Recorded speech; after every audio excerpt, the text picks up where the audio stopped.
This is Maureen back at you with reasons 11 through 20, perfectly legitimate reasons for you to feel like an imposter. Let's get to it.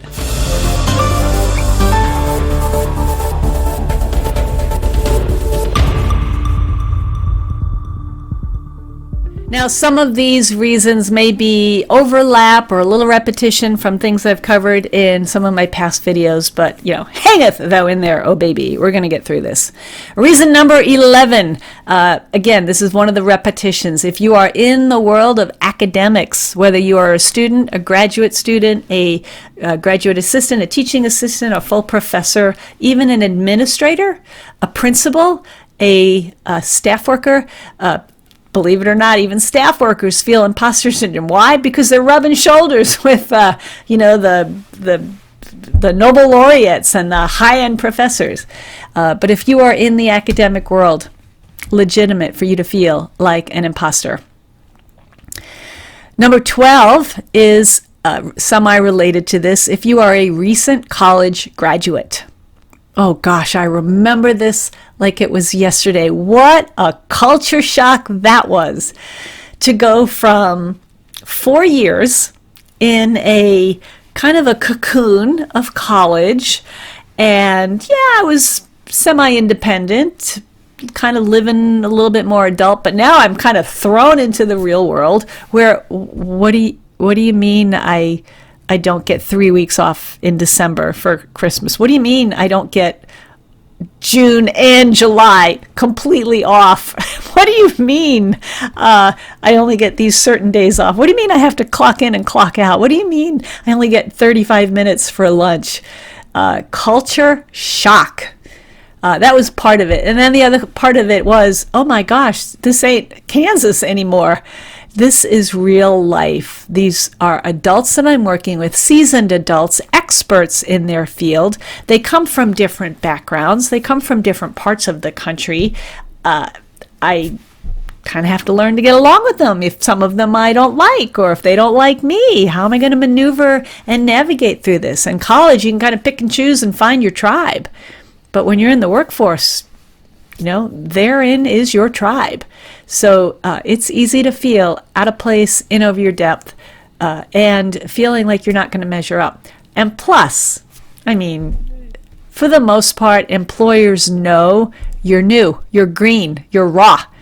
They're going to cut you some slack. They're going to give you some grace. You need to do the same for yourself.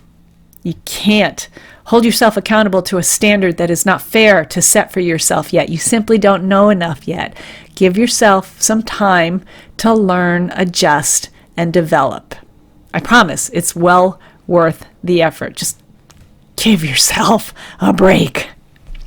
Number 13 reason for feeling like an imposter is if you hold a job that crosses, where your responsibility crosses organizational ties, or spiders, or morphs or crosses boundaries into different levels of the company, or certainly if it goes outside of your company. For example, if you're in outside sales or customer support, or you're at a marketing level and you have to deal with outside organizations.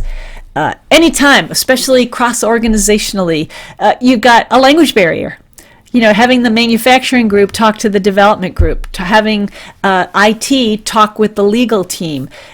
It's different language, even under the same company. Different language, different background, different responsibilities, different expertise.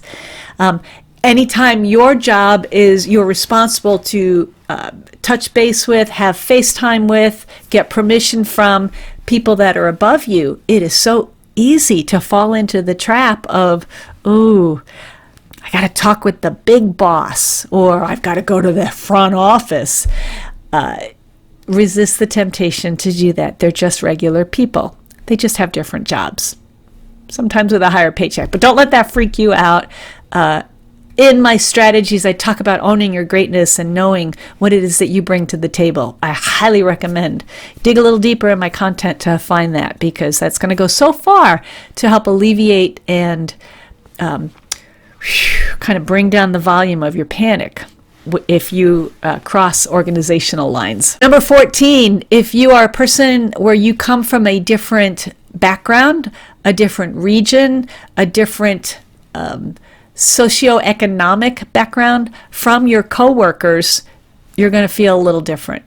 I remember, I think I mentioned in the previous video, when I started at University of Notre Dame, I quickly realized I was not of the same socioeconomic background as many of my peer students. There were actually quite a few children of celebrities that were at the school, and yeah, they dressed differently than I did. So I had to struggle with feeling like, I belonged there. I deserved to be there. So in the workplace, it's the same way. If you came from a different industry or you come from a different country or a different background, you're going to feel like you've got a little bit of maneuvering to kind of make it feel normal.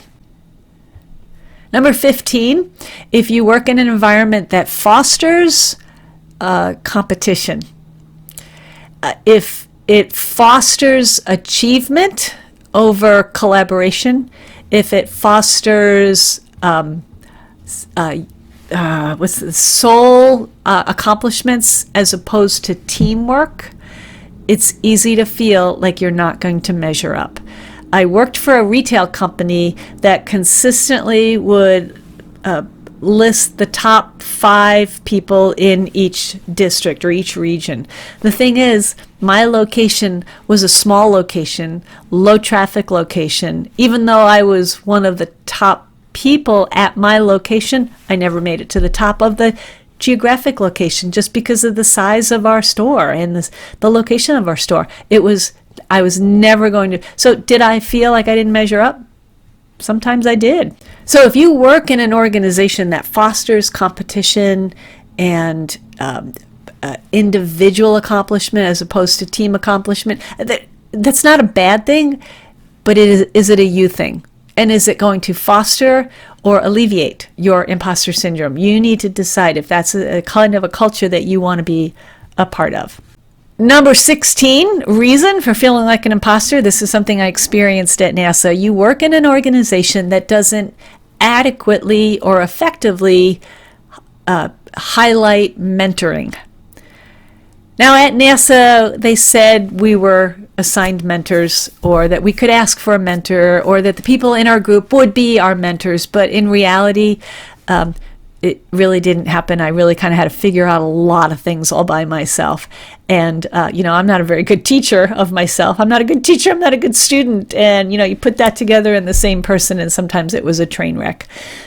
But if your organization drops the ball in mentoring, you've got 2 choices. Well, probably more than 2.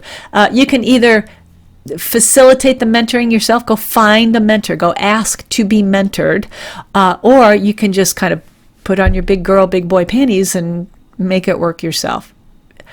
Third choice, I guess you can go bail and find something else that's more suited to your liking. But just know that if you love this job, but the flaw is that it doesn't adequately address mentoring, it's a legitimate reason to feel like an imposter, because why wouldn't you? You're left to your own best devices and you don't know if it's good enough.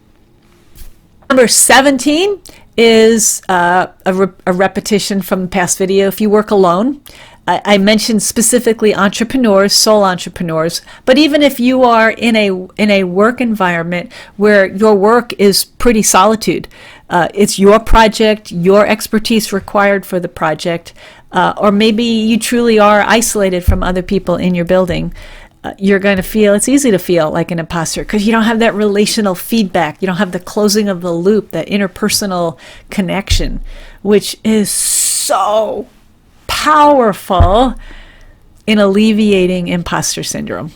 Number 18, I already mentioned it. I'm not going to beat it up. It's if you are an entrepreneur. And the thing about entrepreneurs, I will say this, is that by nature, we are trailblazers. By nature, we see a problem, we make a solution. By nature, we are the find a way, make a way. Go over, around, under, and through a problem.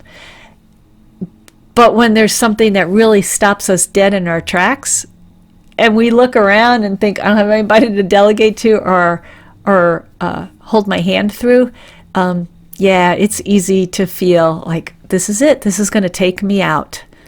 I can distinctly remember going through COVID as a professional speaker where, my income comes from being on stages and in meetings. And yeah, they kind of all went away overnight, literally overnight. And I was all by myself. I was like, what am I going to do for work? What am I going to do for income?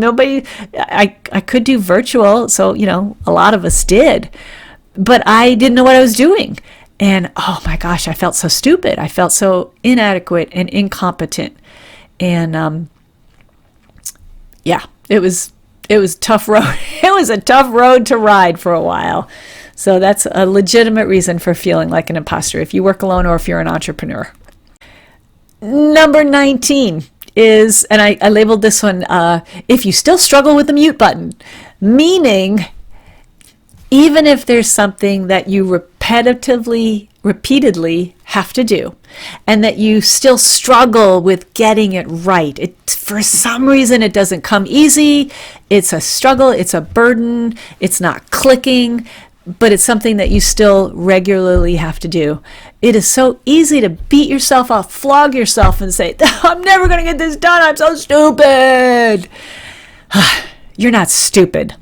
You just can't find the mute button. That's all. That's all. Just compartmentalize it, shrink it down to its simplest, most essential element, package it up, put it aside. It is not who you are.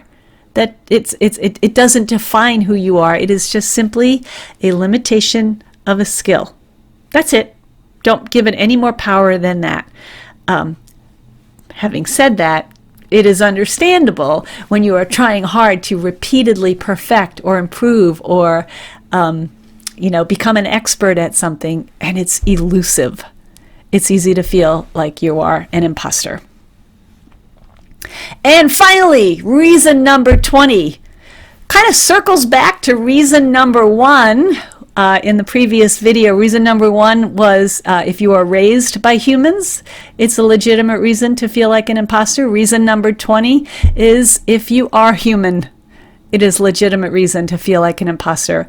All of us struggle with self-doubt, lack of assurance, confidence crises at some point in our lives. Nobody, no matter what they tell you, gets through life unscathed. People with imposter syndrome tend to feel it in specifically their areas of work, but take heart. It's more pervasive than you think. It's easier to overcome than you think, and the results of overcoming it are more powerful than you can imagine. So it is normal to feel it if you are human. So those are the 20 reasons. Did you find any comfort? I hope you did. 20 legitimate reasons. But just because it's legitimate to feel like an imposter, I don't want you to stay there. I've worked hard to overcome my own, and yeah, I still struggle with it. It still pops up every once in a while, but I stomp it down. And I hope that you choose to do the same thing.